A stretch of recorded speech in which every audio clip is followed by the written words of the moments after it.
Baik, Assalamualaikum warahmatullahi wabarakatuh. Salam sehat, salam bahagia untuk Sobat Belajar BPPK Ciloto di Cilotop Podcast. Nah, teman-teman, kita ini dari Kementerian Kesehatan tentu mengurusi tentang bidang kesehatan. Nah, sebuah performa kinerja SDM kesehatan itu diharapkan mampu perform ya, dan bagaimana meningkatkan performa kinerja seseorang itu biasanya kalau di lembaga pemerintahan ada namanya lembaga pelatihan atau lembaga peningkatan kompetensi atau lembaga pengembangan kapasitas. Nah, kita akan coba sharing ya, ataupun belajar ataupun mengetahui di Kementerian Kesehatan, di lingkungan Kementerian Kesehatan. Kalau dulu Departemen Kesehatan tentu ada namanya lembaga pelatihan.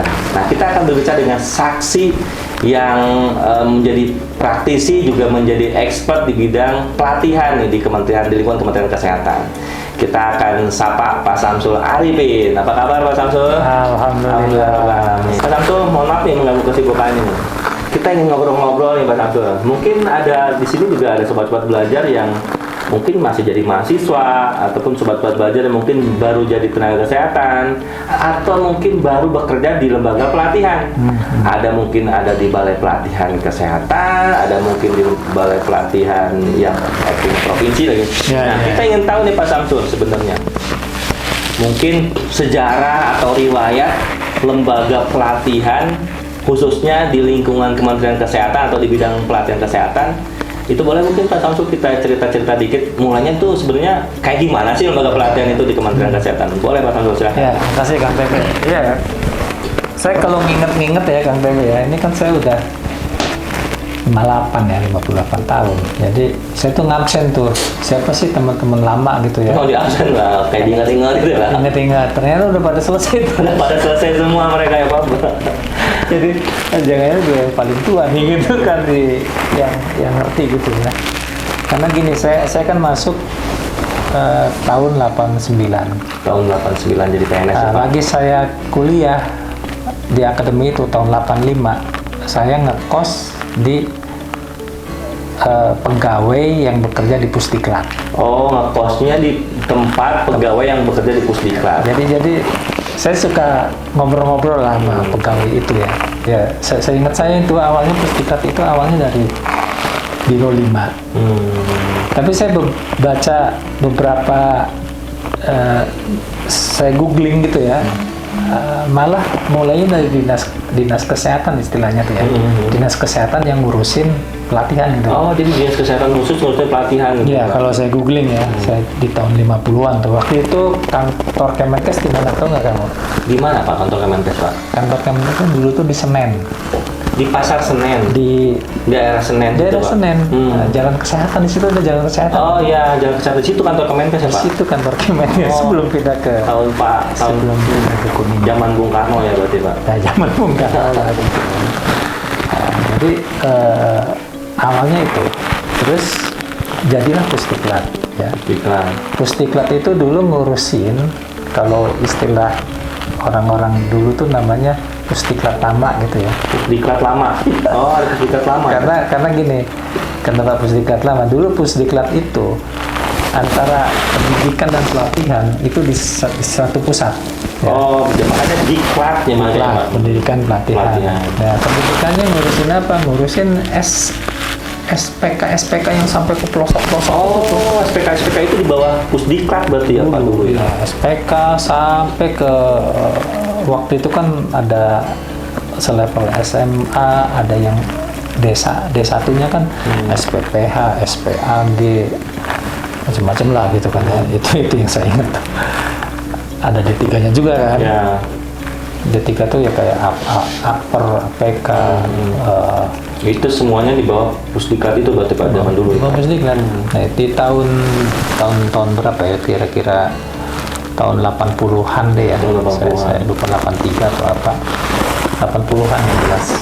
Karena lagi saya 85 sekolah di akademi itu udah pisah tuh. Oh. Jadi Pusdiklat itu dibagi dua. Ada yang disebut Pusdiknakes. Pusdiknakes, Pusat Pendidikan Tenaga Kesehatan. Itu yang ngurusin pendidikan. Tahun 85 itu Pak? 83-an. 83-an. 80-an awal gitu. Nah, si Pusdiklat tetap namanya Pusdiklat, Pusdiklat. tapi namanya Pusdiklat Pegawai. Oh, tapi tetap ada diknya namanya Pak. Ada, karena kan dulu termnya Termnya diklat diklat, itu ya, Pak? pelatihan Ah, gitu kan. oke. Dulu. Ya, Pak. Jadi baru tuh dipisah tuh. Jadi yang Pusdiklat itu kantornya di Hangjebat 4, Di Jalan Hang Jebat, Jakarta Selatan ya. Hangjebat 4 tuh, yang sekarang jadi BPK Jakarta. Ya. Yang Pusdiknakes itu kantornya di Hangjebat 3, yang sekarang jadi gedung Dirjen Dirjenakes. SDM. Ya. Gedung Dirjenakes tuh tadinya lapangan bola tuh. Oh, itu Pak di Hang Jebat itu ya. Jadi lapangan bola si Pusdiknakes tuh di pinggir Di jalannya. pinggir itu ya Pak. Oh ya. Tuh udah mulai pisah tuh Pusdiklat ya. Berarti Habis itu sekitar tahun 83-an itu Pak menurut saya. kan dulu masih ada Kanwil ya. Jadi emang Pusdiklat itu ngurusin pelatihan aparatur pegawainya Kemenkes. Jadi dulu itu pada zaman Pak Harto itu masih ada Kanwil gitu Pak, masih ada kantor wilayah. Kantor wilayah itu punyanya pusat Pak ya? Punya pusat. Pemerintah pusat ya. Kanwil dulu kan ada kesehatan. Itu zamannya sentralistik aja itu namanya udah berubah tuh dari Pusdiklat pegawai jadi Pusdiklat aparatur gitu kan ya. Terus terakhir tuh kalau nggak salah Pusdiklat kesehatan tuh ya. Pusdiklat kesehatan. Nah, pas Pusdiklat itu udah mulai ada balai-balai Pak. Udah ada juga ya. Udah. Oh. Jadi balai-balai itu semua provinsi ada tuh. Semua provinsi dari dulu udah ada berarti Pak ya. Seingat saya itu tahun 80-an pertengahan gitulah dibangun tuh semua balai-balai. Balai milik pusat Milik semuanya pusat, berarti, Pak. Jadi iya. semua balai pelatihan yang sekarang ada di provinsi-provinsi itu dulunya milik pusat gitu ya Pak. Kamu ingat nggak ada dulu provinsi kita tuh ada berapa? 27. Nah, 27. Nah, 27 provinsi itu semua ada balai. Oh, jadi kita punya balai pelatihan di 27 provinsi Iya. dan semuanya punya Kementerian pusat. Kesehatan Iya, gitu ya Pak ya. pusat. Jadi kemarin tuh di balai itu ada 3 kelas kan. Kelas provinsi, regional, sama nasional. Nah, yang nasional itu nah ini yang unik nih, saya kasih tahu ya teman-teman. Yang uniknya penamaan balai pelatihan itu dulu itu domisili di nama desanya. Dulu itu nama balai pelatihan atau lembaga pelatihan itu nama desanya ya Pak. Desa atau seingat saya desa apa kecamatan? Desa lah seingat saya. Seingat saya desanya. Misalnya nih BLKM mungkin dulu awalnya BLKM ya Pak. iya, awalnya BLKM. Balai Latihan Kesehatan Misalnya Masyarakat. yang masih tetap Ciloto namanya sekarang ya. Misalnya Cikarang kan Lemabang. Ya. Lemah Abang apa desa? Lemah itu desa dulu ya Pak. Desa. BLKM Lemah Abang. Terus Jakarta Cilandak. Cilandak itu nama desa kelurahan gitu ya. Kelurahan. Oke, jadi balai Ada latihan nama kesehatan. kelurahan, nama nama kecamatan sih. Kecamatan. Pokoknya bukan kabupaten atau kota ya, tapi antara desa dengan kecamatan gitu ya Pak. Seingat saya ya antara itulah.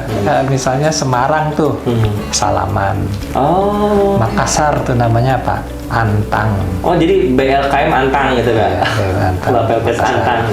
Nah, itu sampai seingat saya sampai saya sekolah S2 tuh. Jadi 99 berarti sekitar 99 tuh udah mulai otonom. Tahun 1999 Ya, Pak.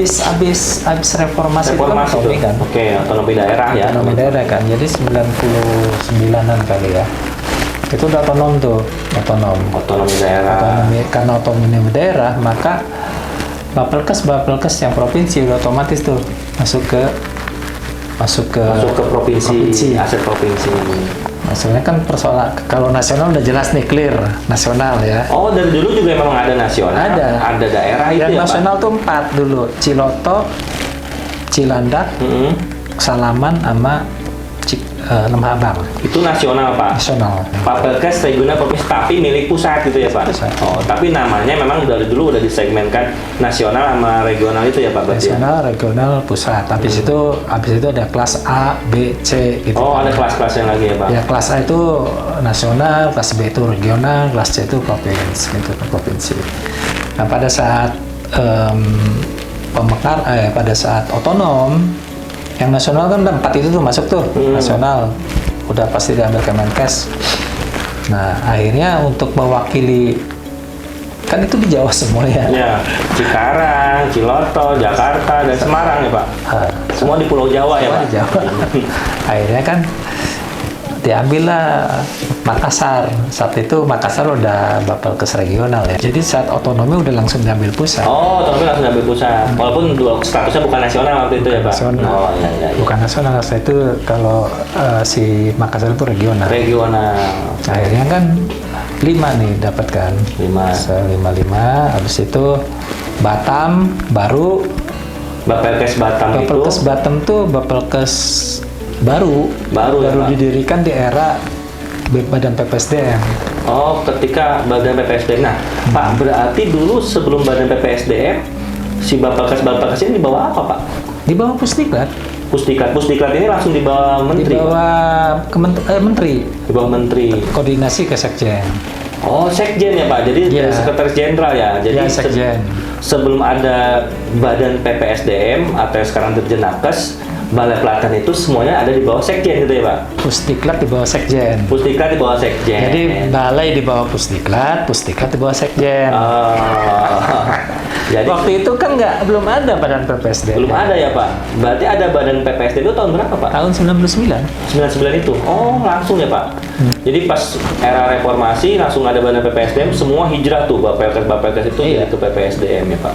Ini pindah jadi PPSDM. Habis itu jadi Dirjen Nakes kan. Nah, yang Mataram yang sempat jadi punya provinsi ya. Ya, Mataram sempat jadi provinsi. Bapelkes Mataram tuh dulunya punya pusat, tapi masuk regional. Enggak, dia masuk ke daerah. Daerah Pak, masuk ke daerah. Terus pada tahun itu di tahun-tahun 2020-an mungkin Pak ya. Ditarik lagi menjadi pusat gitu ya Pak. Untuk mewakili mungkin daerah Indonesia Tengah mungkin ya Pak. Iya. Oke, balai pelatihan. Kalau dari dulu nama-nama balai itu Pak mungkin boleh kita spill Pak. Dari awal tuh nama-namanya berubah-ubah apa aja sih Pak? Dari awal tuh namanya ada yang Nomenklaturnya ya Pak. seingat saya itu awalnya BLKM. Ya. BLKM Balai. Jadi BLKM, terus yang provinsi itu namanya KLKM. Oh, BLKM kalau nasional. Kalau provinsi Namanya KLKM. KLKM. KLKM apa Pak? Apa ya, Kak? Kantor apa kurang? KLKM istilah beda pokoknya ya Pak. Lupa aku. Yang jelas BLKM, KLKM itu kan ya. Habis itu setelah itu jadi BLKM nasional, begitu eselonisasi kan ya. Jadi BLKM itu eselon 3 yang nasional ya. Yang regional itu 3B. 3B, itu 3A berarti Pak. Iya, ini 3A. Yang provinsi itu yang KLKM itu eselon 4. Eselon 4. Gitu ya. Waktu itu Pak. Tahun berapaan tuh Pak waktu itu Pak? Masih udah otonomi daerah atau belum Pak? Belum lah. Oh, belum otonomi daerah ya Pak? Ya belum. Belum ya. Itu masih di kita di Kemenkes tahun 99 ke bawah. Nah, habis itu Setelah era BLKM LKM-an, habis itu jadi BLKM nasional, provinsi, nasional, regional, provinsi. Eselon ringnya sama masih masih eselon nasional itu 3A, ini regional itu 3B, ini 4A. Jadi udah nggak ada KLKM berarti ya Pak? Udah nggak ada KLKM.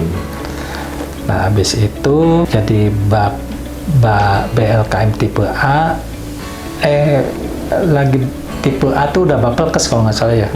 Bapelkes tipe A, tipe B, tipe C. Semua udah Bapelkes tuh Pak? Udah. Nasional maupun yang provinsi Bapelkes namanya? Ya, habis itu otonom kan? Nah, otonom di era di PPSDM itu ada naik eselon nih.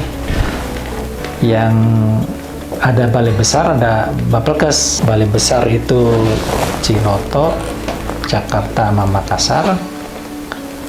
Yang Bapelkes Semarang, Cikarang, Batam sama Mataram. Jadi BLKM, Bapelkes, lalu baru BPK Bapelkes. Ya. Gitu. Oke, luar biasa ya teman-teman. Ini sejarah nih riwayat lembaga pelatihan di Kementerian Kesehatan. Ini kan kita di tag kan tahun 2000, mau akhir-akhir 2024. 2024. Di 2025 kan isunya di draft SOTK Kemenkes yang baru. Itu kan balai kedua KSN mau jadi Pusat Pengembangan Kompetensi ASN. pusat pelatihan aparatur atau pusdikat aparatur. Pusat aparatur, Pak. Pusat pelatihan aparatur. Gitu kan. Nah, nanti si balai-balai ini di bawah pusat pelatihan aparatur. Jadi kalau kayak gitu sebenarnya kan Kembali lagi ke zaman waktu itu ya, Pak. ya itulah namanya peradaban gitu ya. Kadang iya nggak disadari emang berputar. Betul. Kalau yang ngerti sejarahnya sih mungkin bukan diambil ya, kembali ya. Oke, jadi balai pelatihan itu dulu ada di bawah Sekjen, lalu ada Badan PPSDM atau Dirjen Nakes, dan sekarang isunya mungkin akan kembali ke di bawah Sekjen gitu ya, Pak. ya terserah lah mau pakai apa narasi kembali apa mau pindah itu harus. Nah, itu dimaknai oleh masing-masing. Oke, Pak Samsul, mungkin ada insight yang bisa disampaikan kepada teman-teman nih, sobat belajar di BPPK Ciloto. Boleh Pak Samsul sampaikan. Ya baik teman-teman semua, sobat Ciloto, balai pelatihan itu punya histori yang panjang ya, dan orangnya juga relatif. Kalau saya lihat kan orang-orang yang kerja di balai itu relatif konsisten kerja di situ ya, gitu kan. Jadi saya kira lembaga ini ya lembaga yang punya nilai strategis untuk pengembangan SDM kesehatan ke depan ya. Sehingga saya sih berharap eksistensi lembaga ini ya nggak akan punah ya secara fungsi gitu. Walaupun next mungkin ada terminologi yang berbeda, tetapi saya kira fungsi peningkatan kompetensi SDM kesehatan itu sudah ada sejak Kementerian Kesehatan berdiri di tahun 50-an sampai sekarang ada. Cuman terminologi kelembaganya yang berubah-ubah. Baik, terima kasih banyak Pak Samsul atas kehadiran hari ini. Baik, semuanya sobat belajar, terima kasih banyak. Kita pamit. Assalamualaikum warahmatullahi wabarakatuh.